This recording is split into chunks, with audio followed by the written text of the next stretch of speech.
नमस्कार मंडळी. आयुष्यात कधी ना कधी जमिनीचा व्यवहार करण्याची वेळ येतेच, पण त्यावेळी 7/12 उतारा हातात घेतल्यावर डोक्याचा भुगा होतो. कारण तिथे लिहिलेलं असतं हेक्टर आरमध्ये आणि एजंट सांगतो तुम्हाला गुंठ्या किंवा एकरात. मग नक्की कोणाचं ऐकायचं? 1 एकर म्हणजे किती गुंठे, 1 हेक्टर म्हणजे किती एकर, आणि हा बिघा प्रकार नक्की काय आहे? तर काळजी नको, आजच्या व्हिडिओमध्ये आपण जमिनीचा हा सगळा हिशोब अगदी सोप्या भाषेत समजून घेणार आहोत. चला तर मग सुरुवात करूया सर्वात लहान आणि आपल्याकडे सर्वात जास्त वापरला जाणारा मापापासून, तर तो म्हणजे गुंठा.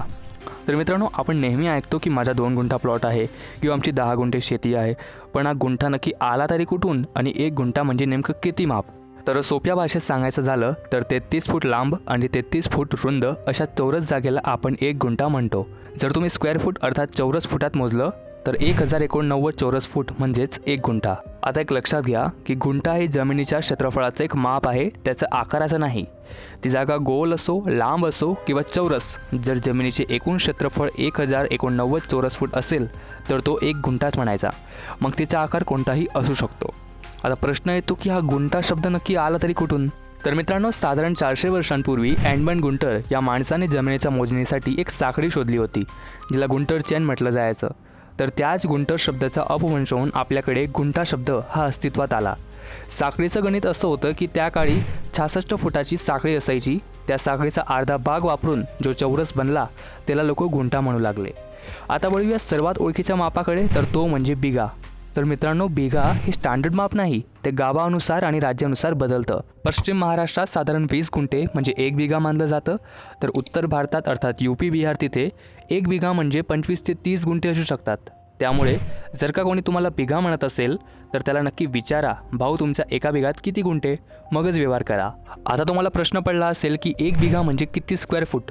तर मित्रांनो, सामान्यतः उत्तर भारतात 1 बिघा म्हणजे 27,225 स्क्वेअर फूट मानलं जातं. त्यामुळे 1 बिघा म्हणजे नक्की किती स्क्वेअर फूट? खरं तर हे तुम्ही कोणत्या राज्यात आहात यावर अवलंबून आहे. आता गोष्ट येते एकरची. तर जेव्हा गुंठे एकत्र येतात तेव्हा बनतो एकर. जेव्हा 40 गुंठे एकत्र आले की तयार होतो 1 एकर. अर्थातच 1 एकर म्हणजेच 40 गुंठे, आणि स्क्वेअर फूटमध्ये बघितलं तर 43,560 स्क्वेअर फूट म्हणजे 1 एकर. अर्थातच जर तुमच्याकडे 20 गुंठे जमीन असेल तर ती अर्धा एकर झाली. आता कधी तुम्ही 7/12 उतारा पाहिला तर तिथे तुम्हाला एकर हा शब्द दिसणार नाही, तिथे तुम्हाला दिसल हेक्टर. तर हेक्टर हे आंतरराष्ट्रीय आणि सरकारी माप आहे. हेक्टर हे एकरापेक्षा मोठं असतं आणि 1 हेक्टर म्हणजेच 100 गुंठे जमीन. ते कसं? तर हे बघा मित्रांनो, 1 एकर म्हणजे 40 गुंठे, 2 एकर म्हणजे 80 गुंठे.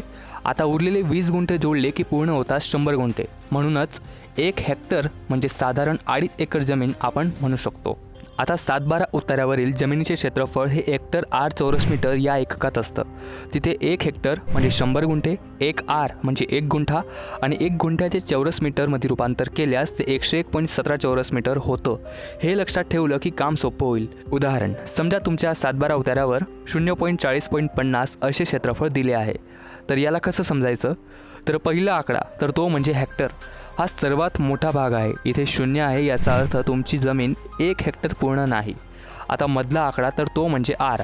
तर तो किती आहे? 40. याचा अर्थ तुमची जमीन 40 गुंठे आहे. आता 40 गुंठे म्हणजेच पूर्ण 1 एकर जमीन आपण मानतो. आणि शेवटचा आकडा तर तो चौरस मीटर. तर तो किती आहे? 50. इथे 50 लिहिलं आहे, याचा अर्थ 40 गुंठ्यावर अजून 50 चौरस मीटर जमीन आहे. तर मगाशी आपण पाहिलं की 101.17 चौरस मीटराचा 1 गुंठा होतो. त्यामुळे 50 चौरस मीटर म्हणजे इथे अर्धा गुंठा आपण समजू. तर तुमची जमीन 1 एकर आणि वर अर्धा गुंठा इतकी आहे. सिंपल आहे मित्रांनो. थोडक्यात सांगायचं झालं तर फक्त हे पाठ करून ठेवा. 1 गुंठा म्हणजे 1089 स्क्वेअर फूट म्हणजेच 1 आर. 1 एकर म्हणजे 40 गुंठे आणि 43,560 स्क्वेअर फीट. 1 हेक्टर म्हणजे साधारण 2.5 एकर आणि 1 हेक्टर म्हणजे साधारण 100 गुंठे म्हणजे 100 आरसुद्धा. तसंच 1 बिघा म्हणजे साधारणपणे महाराष्ट्रात 20 गुंठे. तर मित्रांनो, आय होप आता तुम्हाला गुंठा ते हेक्टरचा हा प्रवास समजला असेल.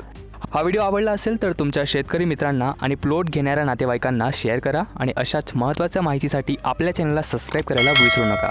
भेटूया पुढच्या व्हिडिओमध्ये. तोपर्यंत हर हर महादेव.